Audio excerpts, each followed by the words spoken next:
The views and opinions of this program are those of the host, guests, and callers. There is substantial risk of loss in trading futures and options, which you should carefully consider prior to trading. For over 95 years, we've set the bar. Power, we restored it. Protection, we reinvented it. Record yields, we redefined it. If there's one thing we know at FS, it's that just because something hasn't been done, doesn't mean it can't be done. We're never satisfied unless we take your farming operation to the next level. Run your equipment at peak efficiency and bust the bins this season. Visit fssystem.com. Well, largely on Wednesday's trade, it felt like the markets were entering their holiday mode for the most part here, although we did leak a little bit lower, especially in the wheat trade. But there are some things that are swirling around these markets that we do need to discuss as we near the Christmas holiday. Joining us for a conversation today, we welcome back to the show Mike Zelo with Global Commodity Analytics. Mike, Merry Christmas and to you and yours, and thanks for being with us again here today. And you know, as I was mentioning, it feels largely like we're in that holiday malaise, but, I'm wondering, are we going to find a Santa Claus rally here perhaps, or is this market pretty quiet to the end of the year? What do you think, Mike? I think we should still find the Santa Claus rally, especially in the corn, Jesse. We've seen it in the cattle market as expected. Santa has already answered our presents, gotten us our presents on that. That comes on the heels of, I think, strong demand in the consumer side of the equation during this holiday season, but also because of the new all-time highs in the equities markets and the new all-time high last month when it came to the gold market earlier this month in the gold market. And I think this is where the Federal Reserve really set up, I think, a Santa Claus rally for riskier assets. And today, while we talk, we're hitting 4-month lows this week now in the U.S. dollar. We're hitting 4-month highs in the copper. Some of these really sensitive assets that we've tracked all year long would be suggesting that we should be getting some real strength and short covering in the grains, especially the corn market where the managed money funds have been so short. But instead, and this is a big part and a big feature of why I do independent analysis, is because it's like a quality control scenario where I'm always glad to be right. But when I'm wrong, I've really got to hunt down to figure out why I was wrong so that I can improve the analysis as I go along. And I was expecting the corn to find a lot of support this week off of these other assets and off of the fact that, yes, while the South American weather is improving and it's stabilizing, I think we've got a lot of damage already done in the corn market. So I think this is where I think that what's happening now is as the week has gone through and we haven't seen any kind of improvement in the Red Sea and we haven't seen any improvement between the U.S. and Mexico rail lines that are shut down. I think investors are starting to get very nervous about the grains, specifically corn, when it comes to Mexican corn especially. Well, I just had this up on the video screen. I'll pull this back. I know you sent me over this Santa Fed picture, and obviously having a little fun here, but largely thinking about, some of those impacts of the outside markets that you mentioned and the Fed impacts here as we near the end of the year. But you did bring up the Red Sea issues, and I think that's a good point you make as we watch some of the problems there and the impact that is having on global grain flows, coupled with what you mentioned with between the U.S. and Mexico on the rail side. But walk us through this Red Sea map. And for folks who may not, maybe they need a geography lesson, so to speak here, why is this Red Sea shipping corridor so important to the market trade and ag trade as a whole?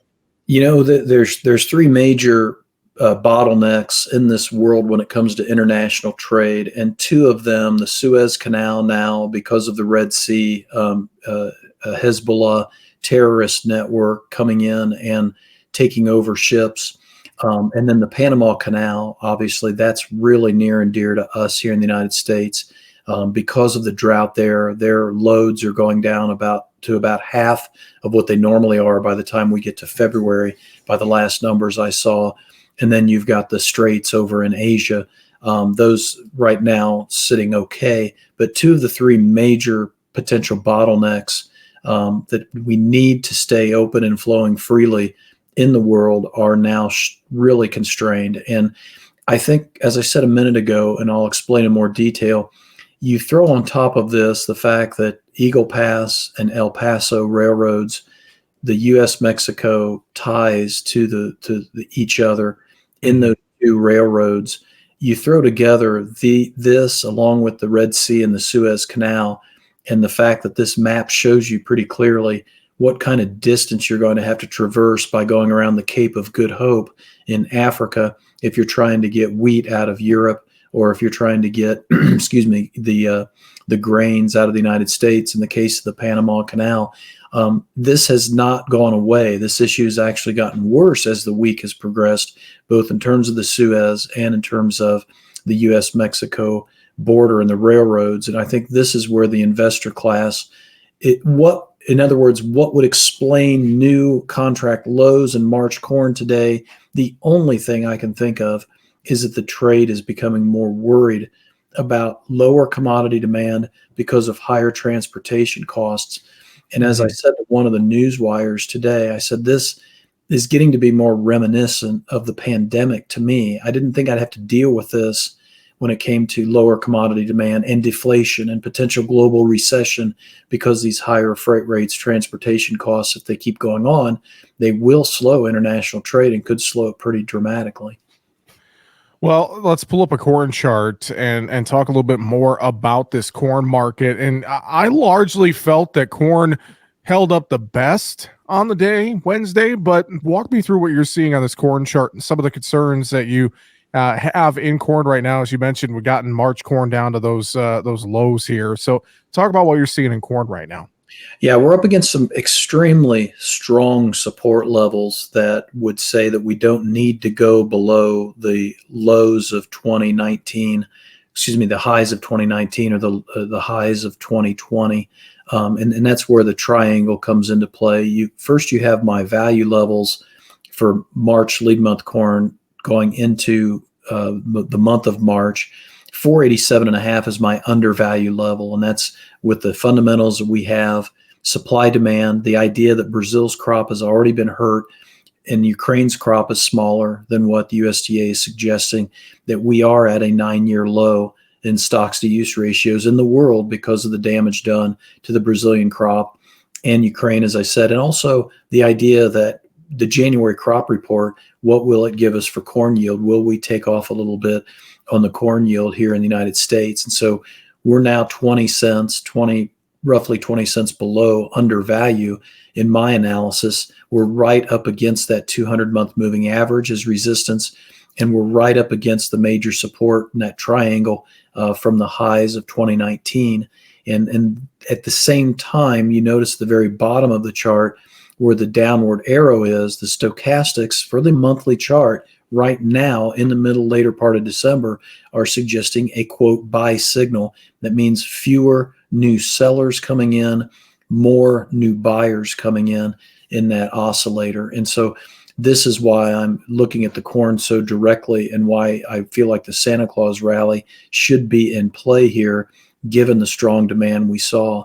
I'll throw one last thing out at you, is if you look at this chart in detail, the stochastic oscillator I use at the bottom of the chart, I've tried to optimize that whenever I get a buy signal, when the green line goes through the purple line, in other words, that is a solid buy signal that historically, if you go back 25 years, that ends up bringing some type of rally, or that's what my goal has been. And so we haven't been this low in this oscillator since even before 2020, actually going all the way back to 2014, 2015. And so I take this oscillator very seriously, and that's part of the reason why I feel like we should still have a rally without some new fundamental development. Well, and it's very interesting, as we watch corn too towards the end of the year. I wonder, I'm hypothesizing a little bit here, Mike, but if we can get a decent Santa Claus rally in the next week and a half, would that drive any sort of farmer selling of corn? I largely tend to believe that it's going to have to be 2024 before we see a lot of U.S. farmer corn movement here. Otherwise, I just feel like the bin doors are going to remain shut even if we do get a rally, I guess. I don't know. What are your thoughts on that? I think that's an excellent point. I think at this stage of the game, with where we're at prices, with going through 470 today in lead month corn, yes, basis is coming up some, but I think you're going to need 30 or 40 cents to attract any kind of real selling out of the farmers. Otherwise, I think you're right. They'll wait till February because while they do have probably extra bushels that they didn't think they had, I think their bins were relatively empty as we came into this year. And I'll just throw one more thing on the transportation side that relates to the corn and the grain specifically. And this goes back to the U.S.-Mexico border issue. It's just now getting put out that today, as a matter of fact, that both the BNSF and the UP are starting to give some statistics. And Jesse, we're looking at around $200 million a day. And in the month of October, almost $3 billion of transportation moved across those two rail lines back and forth, both north and south. And it's agriculture, it's automotive, it's chemicals. I mean, the one of the major farm lobbies in Mexico, CNA, said this is going to create, quote, huge losses for them if it goes on. And that's why I really want to be careful about saying this market should move higher based upon solely that chart. But everything else I look at would say this should be a buying opportunity or a reownership opportunity if this U.S.-Mexico thing doesn't last too long, especially. We are joined today by Mike Zelo from Global Commodity Analytics. And Mike, another issue that's tied with the Red Sea, I think, as well, is watching, obviously, crude oil and looking at gas prices and more. I know that some of the transportation issues on that side of the world can have an impact here and has had an impact here. As we pull up a chart looking at unleaded and diesel stocks, your thoughts on the Red Sea impacts on the energy markets and also what we're watching here with this chart, Mike? Yeah, it's a tale of two cities, and I'm so glad you brought this up because the Panama Canal is starting to impact us dramatically. New statistics out are suggesting that the U.S. gasoline exports through the Panama Canal in the month of November were down 40%, and that means that we're not getting the business to Asia that other countries are. And I think this is going to be really detrimental to the futures market in terms of the price action to the upside in the crude oil market. In other words, we've gotten, rightfully so, a move higher in crude because the Middle East and Red Sea are in the oil intensive areas of the Middle East, but the cash market is suffering from other supply chain issues like the Panama Canal. And so this is going to be one of those situations like we had this year in 2023 of the extreme or the potential extreme between cash versus futures. And I think part of the reason why we saw the unleaded stocks go up, and that's the blue line on this chart, we're almost up at the highest levels since the first quarter of 2023. We're starting to really reach up there in stocks levels, in part because we're not getting the exports out. That's not because of demand, Jesse. It's because of the supply chain. And again, it harkens back to the issues we faced during the pandemic. I want to ask too, real quick, before we go to livestock. I feel like in the case of soybeans and wheat, these markets are largely probably going to just be marking time on soybeans, watching South American weather, and then wheat. I know we've still got cheap Russian wheat out there on the market. Any notes on those two markets here in grains before we go to livestock? No, I was really concerned that when we saw the Egyptian business go all to Russia today, that without dry weather in the hard red wheat belt or completely dry weather in the hard red wheat belt, we would have the longs jump out. And I think that's exactly what they did today for the most part. And I think the one thing to be watching is the weather models are getting drier and missing a lot of the hard red wheat belt, but I don't see that really impacting the wheat market and scaring the shorts at this point until we get well into January, maybe after the January WASDE report numbers. Okay, great. Let's move over to livestock. We got a couple cattle charts to go through, and I've been mentioning this here all week long. We have a cattle on feed report and a quarterly hogs and pigs report, both coming up Friday after the close. So I know that's a focus for many people here this week heading into the Christmas holiday. But let's take a look at this chart first, looking at cattle futures and cash. Walk us through what you're seeing on this chart first here, Mike. Let's set this up. Yeah, this is a great chart because it shows your negotiated cash trade in the white line. And so we're trading right around 169 on the negotiated basis with very little being done again this week reportedly. However, weekly supply numbers, weekly domestic red meat production numbers show that we're really finding the cattle out there. And so it's probably a combination of negotiated and formula cattle especially. So that's one of the reasons why I really like this new chart I developed, a negotiated price in white compared to the CME cattle futures. What you see now is the futures, the DEES, which is still the lead month future, still has a few, maybe a little bit, about a week more left of life to it. It's not as big a volume player as the Feb at this point, but it's still lead month futures.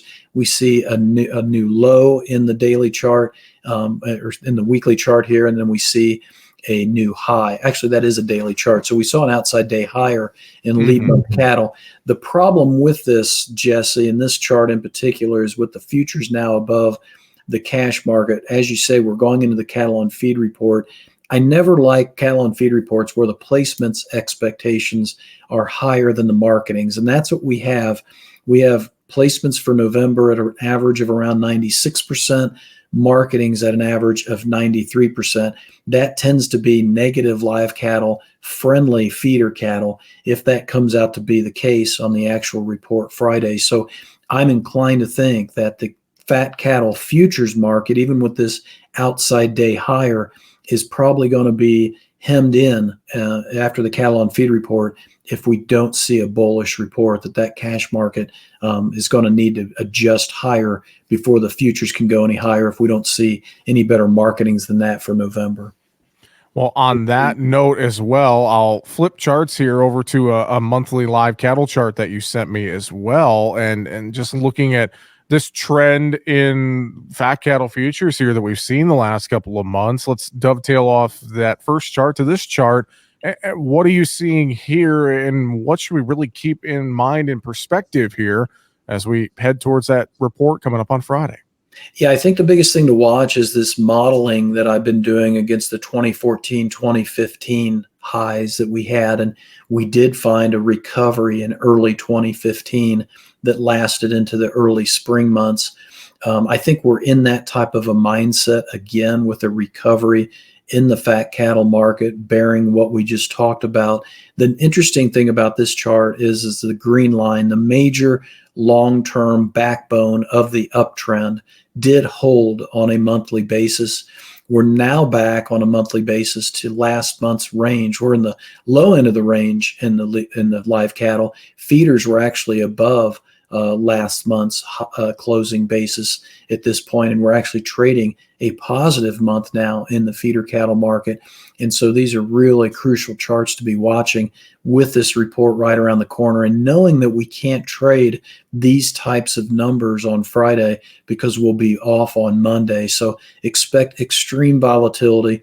And as a cattleman, as a rancher, and as a technician too, watch that green line. If we close below that monthly, on a monthly basis in live cattle, back below that green line, we're probably going to test that major moving average in blue. We don't want to see that green line again as we close out the month of December. So beware of that roughly 10 days before the end of the month. Be on the lookout for that. And that's, I think, to say something on my side and the analytical side of the equation is, this is what I do for clients and subscribers, try and lay stuff out there to try and peek around the corner and be ready for some surprises maybe. Good thoughts. That quarterly Hogs and Pigs report too coming up on Friday. This hog market's been depressing, really lack of a better term. I wonder, any thoughts on that quarterly Hogs and Pigs report coming up? Could we see any sort of bullish surprise, do you think, or largely we're just going to churn this market through the end of the year? Mike, what do you think? Well, we've got the Chinese hog market back against us. It's a major headwind again. I think we've lost around 8%, 7-8% this week so far in the Dalian futures. And so that's the problem with the kept for breeding number and the Chinese hog market are my biggest problems, Jesse, heading into 2024. And I say kept for breedings because what we talked about a couple weeks ago, I think, was the idea that, are we liquidating on two continents, the two biggest hog producers in the world? Are we both liquidating right now? The average guess on kept for breeding on that Hogs and Pigs is just under 99%. I hope it's even lower than that. I would not want to see, or excuse me, I hope it's at least that, and I would love to see that it's closer to 100%. I don't want to see a big liquidation number. So that means the lower the kept for breeding number goes, the more liquidation pressure we're going to probably have to face in the first quarter of 2024. Final thoughts from you, Mike. Always do appreciate your time. I know this will be the last time you and I talk in 2023 as we get ready to roll the calendar to next year. What do you want farmers and ranchers to remember? I have to think, it's a quiet time of year, but still want to be on our toes as far as our risk management. So any final thoughts for folks here to think about over the next couple of weeks? Yeah, I think the only thing I would say is the volatility is not going to get better. It's going to get worse because geopolitics is going to make sure of that, Jesse. And I think it was the World Bank that came out this week and talked about Cold War II. And you and I have talked about the New East and the New West. Well, it's catching on. And unfortunately, it's catching on in a negative way, so that we really don't want to, just kind of drop down in terms of the priority of the marketing side of the equation. Well, Mike, I know if folks want to reach out to you with questions and check out your analysis, they could do that very easily. How can they reach you? Yeah, best way is to go to globalcomresearch.com, globalcom with 2 M's, research.com, and check out our product services. I'll be putting up a calendar of some upcoming meetings that I'll be doing. And just have a great Christmas, Jesse. And I hope all the listeners and all the viewers out there have a great Christmas as well. Well, I thank you for that, and I'll wish you a Merry Christmas and a Happy New Year as well. Mike Zelo with Global Commodity Analytics joining us here today on Market Talk. That's going to do it for the program. Find us online at markettalkag.com. I'm Jesse Allen. Have a great afternoon.